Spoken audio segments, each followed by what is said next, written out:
नमस्कार, आप देख रहे हैं एनबी न्यूज। मैं आपके साथ रवि राजपूत। हमारे खास कार्यक्रम स्वर्णिम मध्य प्रदेश छत्तीसगढ़ में आप सभी का स्वागत है। वहीं छत्तीसगढ़ के मुख्यमंत्री भूपेश बघेल आज दिल्ली में कांग्रेस के नवनिर्वाचित राष्ट्रपति अध्यक्ष राष्ट्रीय अध्यक्ष मल्लिकार्जुन खड़गे से उनके आवास पर मुलाकात कर उन्हें बधाई और शुभकामनाएं दी। मल्लिकार्जुन खड़गे और देश की सबसे पुरानी पार्टी कांग्रेस के अध्यक्ष निर्वाचित हुए हैं। कांग्रेस चुनाव प्राधिकरण के प्रमुख मधुसूदन मिस्त्री ने खड़गे के कांग्रेस अध्यक्ष चुने जाने की घोषणा की। उन्होंने पार्टी के तेज तर्रार नेता व पूर्व केंद्रीय मंत्री शशि थरूर को बड़े अंतर से मात दी है। आपको बता दें कि अब कांग्रेस का नेतृत्व खड़गे के हाथों में है और खड़गे भी मजबूती से पार्टी के लिए काम करने की बात कह रहे हैं।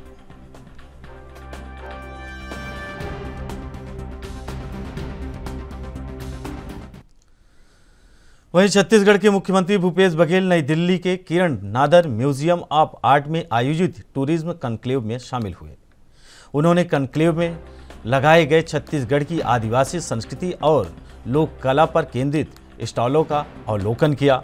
मुख्यमंत्री ने इस दौरान छत्तीसगढ़ का पारंपरिक वाद्य यंत्र तुरही भी बजाया।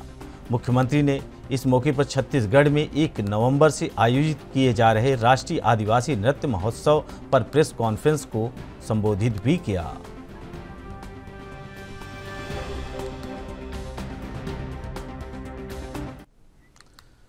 वहीं छत्तीसगढ़ के मुख्यमंत्री भूपेश बघेल ने शुक्रवार को नई दिल्ली में राष्ट्रीय आदिवासी नृत्य महोत्सव 2022 के संबंध में छत्तीसगढ़ टूरिज्म कॉन्क्लेव को संबोधित किया।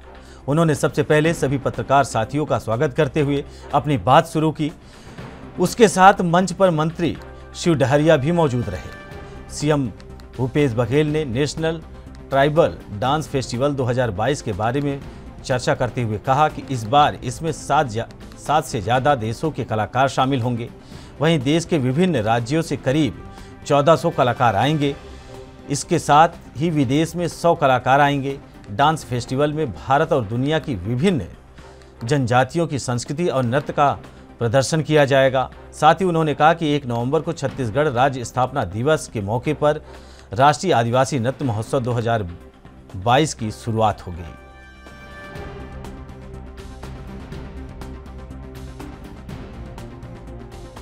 साथ वहाँ की जो देवगुड़ी उसकी परंपराएं हैं उसको पुनर्जीवित करने के लिए, उसके विकसित करने के लिए हम लोगों ने काम किया। एक विश्वास जीतने के काम हम लोगों ने उसकी संस्कृति को न केवल बचाने के लिए बल्कि उनकी जो भाषाएं हैं, चाहे आप सरगुजा सब चल दें, कुड़ुक है, सरगुजिया है, सादरी है।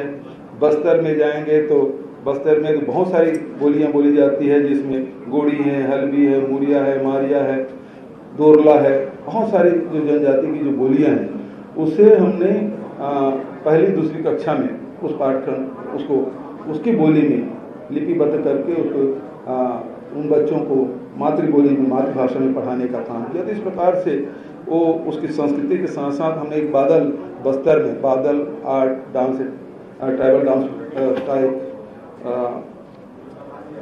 वहाँ बादल हमने स्टार्ट किया है, जिसमें उसकी जो संस्कृति है, उसकी संगीत है, नृत्य है, उस सबको सहेजने का काम हम लोगों ने किया है। एक विश्वास जीतने का काम और इसे लगातार बढ़ाने का। और ये नेशनल ट्राइबल डांस फेस्टिवल भी उसी की एक कड़ी है, जिसके माध्यम से एक ट्राइबल को, आदिवासियों को भी बिल्कुल नहीं लगना चाहिए उसकी जो संस्कृति है वो कहीं पीछे चली जा रही है, बल्कि उससे अभिमान होना चाहिए, उसे गर्व महसूस करना चाहिए। और इसीलिए ये सब कार्यक्रम आयोजित किया जा रहा है। सर, एक सवाल मेरा और आपसे है कि जो बस्तर की कॉफी को लेकर बड़ी चर्चा हो रही है, हर जगह लोग इसके बारे में बात कर रहे हैं, और जी बस्तर की कॉफी उस जगह पे उगाई जा रही है जहां पर कांग्रेस के तमाम बड़े नेताओं की हत्या कर दी गई थी। जी, ये आपके मन में विचार कैसे आया कि उसी जगह पे कॉफी पैदा किया जाए? पहला जो लाइन आपको बताया कि विश्वास, विकास, विकास से दूसरा जो अर्थ है आर्थिक रूप से उसे सक्षम बनाने की बात है। अकेले बस्तर है वो केरल राज्य से भौगोलिक दृष्टिकोण से बड़ा है। वहाँ लघु अनुपज तो है लेकिन आय के साधन नहीं थे। और वहाँ जो जमीन पड़ी हुई है, अलग अलग क्लाइमेट में, आप बस्तर में ही चल दें या आप जसपुर में चल दें, जसपुर अकेले जिला है जो 3 प्रकार के क्लाइमेट आपको मिलेगा। तो हम जो क्लाइमेट, अलग अलग क्लाइमेट में जो चीज़ें उत्पादन हो सकती है, उस क्लाइमेट का अध्ययन करते हुए उन सब वस्तुओं को उत्पादन हम लोगों ने शुरू किया है। और न केवल बस्तर कॉफ़ी की बात, वहाँ पपीता भी लगा रहे हैं, वहाँ सब्जियां भी उत्पादन कर रहे हैं, जैविक खेती कर रहे हैं। तो जो बस्तर, जो दरवा घाटी और जीरम घाटी की जो बात कर रहे हैं, वहाँ जो दिन में गुजरना मुश्किल होता था, आज जब लोग इस प्रकार से खेती किसानी और लघु उपज के प्रसंस्करण केंद्र जब खुले, लोगों को रोजगार मिला, तो आप दिन क्या रात को 10 बजे भी आप जाएं जीरम घाटी और दरवा घाटी आसानी से आप जा सकते हैं। तो ये परिवर्तन है कि लोगों को हमने काम से लगाया और उसके अर्थव्यवस्था को सुधारने का काम किया।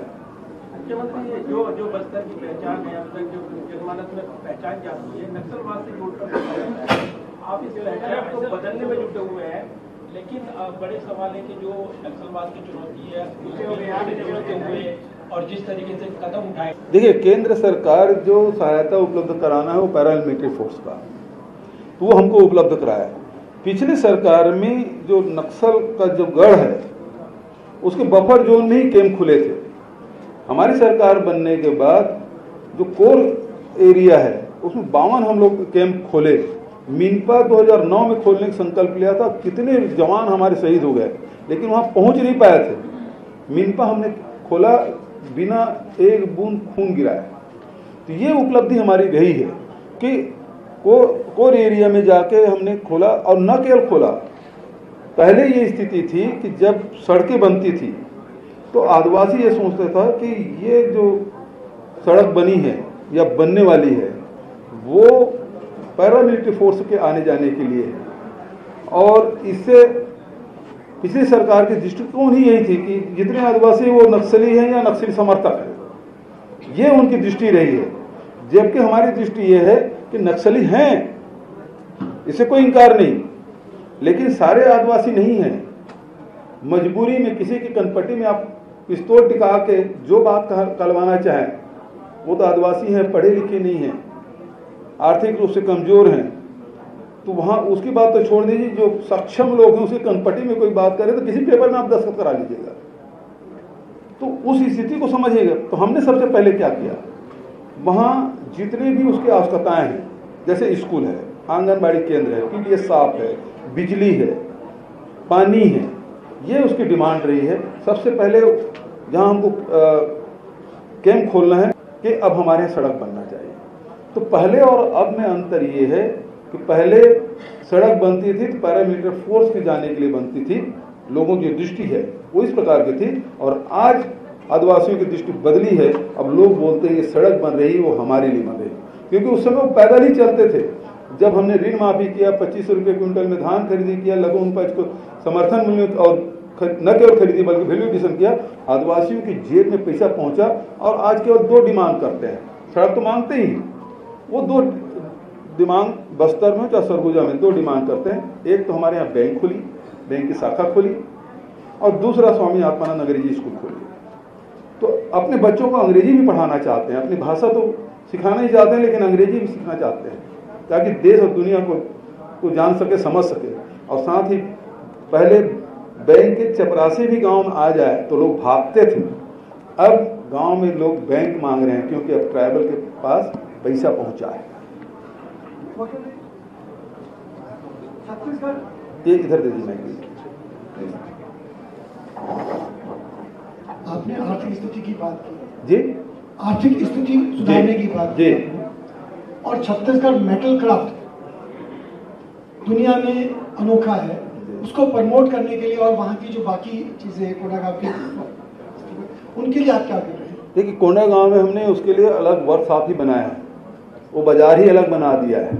और उसके साथ साथ प्रत्येक जिला में, अभी तक के 28 जिलों में, अब तो नए जिले और बन गए, तो जिला स्तर पे और संभागीय स्तर पे सीमार्ट खोला, मतलब छत्तीसगढ़ मार्ट, जिस प्रकार से यहाँ बड़े बड़े माल खुले हुए हैं, तो हमने जिला स्तर पे, जिससे संजीवनी जो हमारे वन विभाग के द्वारा बनाया जाता है, हमारे आदिवासी जो क्राफ्ट है, हमारे जो कोसा के कपड़े बनाने वाले बुनकर लोग हैं, तो जितने छत्तीसगढ़ में जो चीज़ उत्पादन हो रहा है, हमारे स्व सहायता समूह की जो बहनें जो उत्पादन कर रही हैं, वो सारे जितने उत्पादन हैं अब उसको हम लोग एक जगह एकत्रित किए।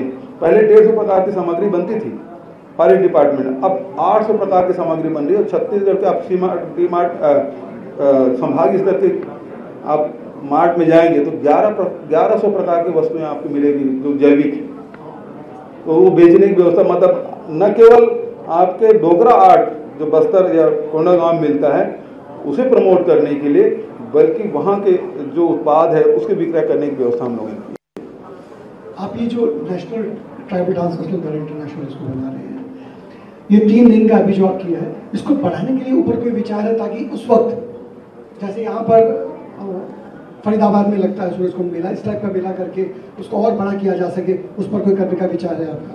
पिछले समय भी 3 दिन के किए थे, लेकिन जब वहाँ के लोगों ने मांग की तो 5 दिन तक हम लोग ऐसे चलाए थे। तो 3 दिन का हम लोग आयोजन तो करते ही हैं, लेकिन डिमांड आती है तो और बढ़ा देते हैं। आप इधर अच्छा, मैं जानना चाह रहा था सर, ये जो हमारा इंटरनेशनल हो रहा है पूरा मिला, लेकिन इसमें एक चीज ये है कि बाहर के ट्राइबल्स आकर के छत्तीसगढ़ को परफॉर्म कर रहे हैं। छत्तीसगढ़ में अच्छी बात है, लेकिन छत्तीसगढ़ की ट्राइबल कल्चर विदेश में परफॉर्म करे गवर्नमेंट। वहीं मध्य प्रदेश के मुख्यमंत्री सीएम शिवराज सिंह चौहान ने शुक्रवार को पुणे के दौरे पर हैं। मुख्यमंत्री पुणे में investing session of investment opportunity in Madhya Pradesh कार्यक्रम में शामिल हुए। आपको बता दें कि सीएम मध्य प्रदेश में इंडस्ट्री और इन्वेस्टमेंट को लेकर उद्योगपतियों से मुलाकात कर रहे हैं। साथ ही इंदौर में होने वाले ग्लोबल इन्वेस्टर्स समिट के लिए आमंत्रित भी कर रहे हैं। मुझे लगा कि प्रधानमंत्री जी तो प्रयास करेंगे ही, लेकिन जब हर एक राज्य की इकोनॉमी बढ़ेगी तब पूरे देश की इकोनॉमी बढ़ेगी। तो हमने वर्कआउट किया, हमारी क्षमताएं, हमारे संसाधन, और जोड़ा कि हम कितना कर सकते हैं 2026 तक। तो हमने तय किया $550 बिलियन की इकोनॉमी मध्य प्रदेश को बनाएंगे हम, और उसके अलग अलग सेक्टर हमने तय कर दिए। इंफ्रा में हम क्या करेंगे, एग्रीकल्चर में हम क्या करेंगे, इंडस्ट्रीज के अलग अलग सेक्टर्स में हम क्या करेंगे, पूरा रोड मैप मेरा तैयार है। और एक बात आपको बता दूं, आपके पास भी आया हूं तो बिना मतलब के नहीं आया। आप ये मत समझना कि केवल मिलने आया हूं। $550 बिलियन की इकोनॉमी मुझे मध्य प्रदेश को बनाना है 2026 तक। इसलिए आपसे निवेश की उम्मीद और विश्वास लेकर आया हूं। उसके लिए आपको कन्विंस किलोमीटर सड़कें बना दें, और अभी हम 2 हाईवे और बना रहे हैं। एक अटल एक्सप्रेस वे, वो हम बना रहे चंबल के बिहड़ को जोड़ते हुए।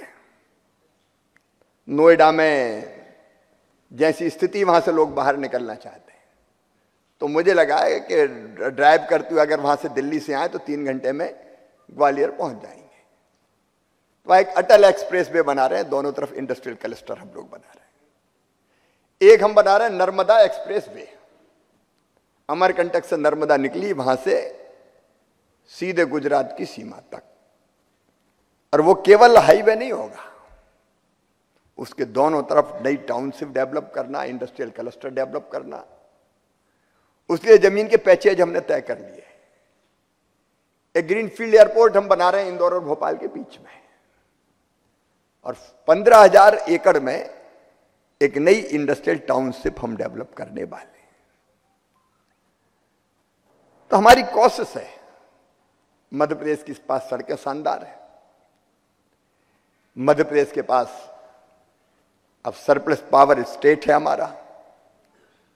अब मैंने सिंचाई, जब मैं मुख्यमंत्री बना तो मध्य प्रदेश में 7.5 लाख हेक्टेयर में एरिगेटेड इलाका था हमारा।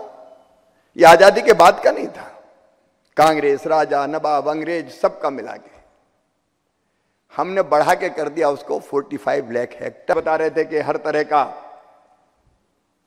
उत्पादन आपको मिलेगा, गेहूं, हमारा चावल, हमारे फल, हमारी सब्जियां, हमारी दालें। आज देश में नहीं दुनिया में धूम मचा रही।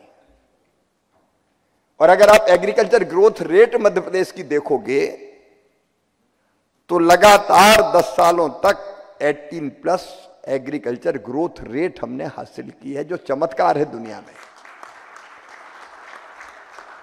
आज गेहूं के उत्पादन में पंजाब हमसे पीछे, यानी कि भंडार भर दिए हमने देश के। अब एमपी वीट आप तो जानते, पूना में भी खाते ही होंगे, मुंबई का भी बिना एमपी वीट के काम नहीं चलता। हमारा बासमती राइस, चिनौर को तो जीआई टैग मिल गया है। हमने हर क्षेत्र में बेहतर काम करने की कोशिश की है। पर कैपिटा इनकम जो कभी जब हमने सरकार संभाली 13,000 रुपया हुआ करती थी, अब बढ़ के हो गई 1,37,000 रुपया। अभी हम संतुष्ट नहीं है, लेकिन काफी हमने बढ़ाई। देश की जीएसडीपी में पहले हमारा योगदान 3.6% था, अब 4.6% हम लगातार बढ़ रहे हैं। कैपिटल एक्सपेंडिचर मध्य प्रदेश का आप देखें तो परसेंटेज में सबसे ज्यादा हम व्यय करते हैं। इस बार भी लगभग 50,000 करोड़ रुपए हम खर्चा कर रहे हैं। कोविड के दौर में भी हमने कैपिटल एक्सपेंडिचर कम नहीं किया। तो हर पैरामीटर पे मध्य प्रदेश हम कैसे आगे बढ़ाएं। देखिए, 4 हमारे मुख्य फोकस के क्षेत्र हैं। एक इंफ्रा, दूसरा हेल्थ और एजुकेशन। अब मैंने एजुकेशन की बात कही तो स्वाति जी भी यहां आ गई, मुझे लगता है। तो हेल्थ और एजुकेशन पे हम फोकस कर रहे हैं। तीसरा गुड गवर्नेंस, और चौथा अर्थव्यवस्था। मध्य प्रदेश के ग्वालियर में डेंगू का खतरा बढ़ता जा रहा है। स्वास्थ्य विभाग भी लोगों को लगातार जागरूक कर रहा है। आपको बता दें कि डेंगू के डंक से बुधवार को 24 संक्रमित पाए गए हैं, जिनमें 10 बच्चे शामिल हैं। डेंगू बच्चों को अपना शिकार तेजी से बना रहा है। जिले में डेंगू के 252 मामले आ चुके हैं, जिनमें शहर के 210 मरीज हैं, जबकि बच्चों की संख्या 1 सैकड़ा के आसपास पहुंच चुका है। डेंगू का मच्छर बच्चों को अपना शिकार आसानी से बना ले रहा है, जिसके चलते स्वास्थ्य विभाग भी लोगों को जागरूक करने में जुटा हुआ है।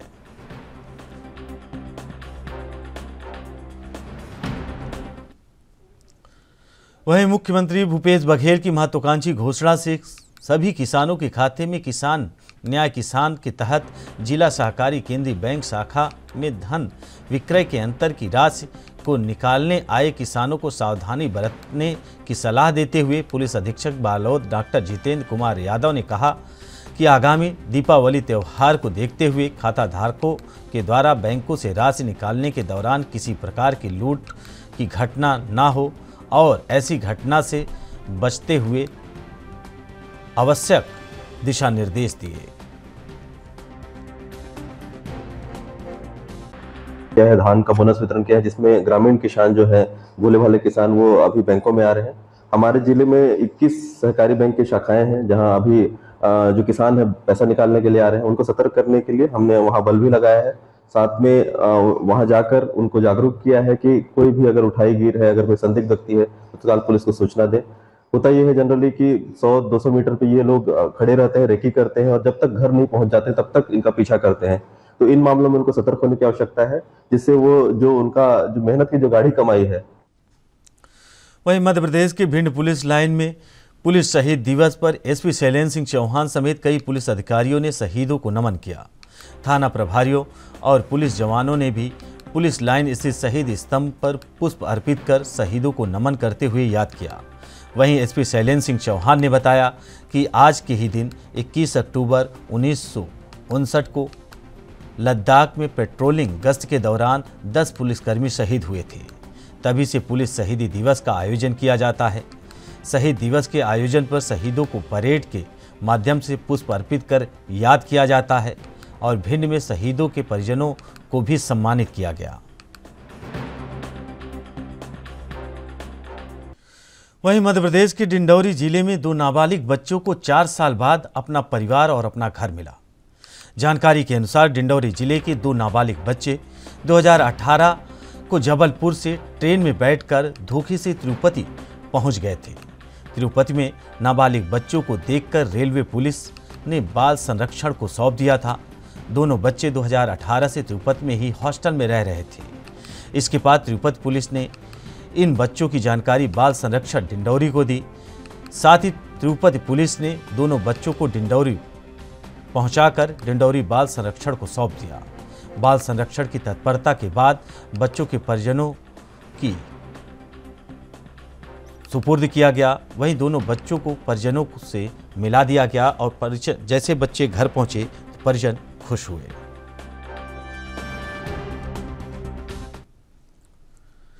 वहीं छत्तीसगढ़ में शराबबंदी के मामले में एक बार फिर राजनीति तेज हो गई है। स्वास्थ्य मंत्री टीएस सिंहदेव ने पूर्ण शराबबंदी पर बड़ा बयान दिया है। उन्होंने कहा कि वर्तमान समय में शराबबंदी करना कठिन हो गया है। इसके अलावा टीएस सिंहदेव ने बीजेपी पर भी आरोप लगाए। उन्होंने कहा कि बीजेपी शराबबंदी के बजाय बियर बार खोलने का सुझाव दे रही है।